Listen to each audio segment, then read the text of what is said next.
გუშინ ჩემი სახლის გვერდით მდებარე სახინკლეში ვიყავი მეგობართან ერთად. კარგ ხინკალს აკეთებენ და ლუცაც არაუშავს. თანხის გადახდის დრო რომ მოვიდა, ანგარიში მითითებული ფასი ბევრად აღემატებოდა მენიუში მითითებულ თანხებს.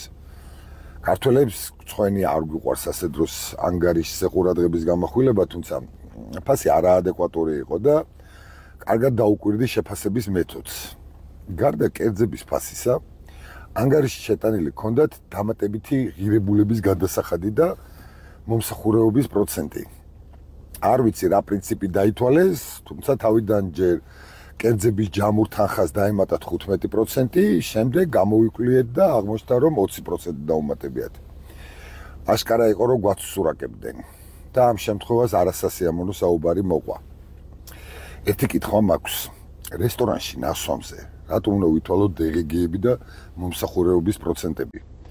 მით უმეტეს მას შემდეგ, რაც 2022 წელს ძალაში შევიდა კანონი მომხმარებლის უფლებების დაცვის შესახებ, სადაც შავი თეთრზე წერია, რომ თითეული მოვაჭრე ვალდებულია მენიუში საბოლოო ფასი მკაფიო და გასაგები ფორმით გაწეროს. კერძის ჯამური ფასი ისე განსაზღვროს, რომ მითითებული იქნას ყველა გადასახადი.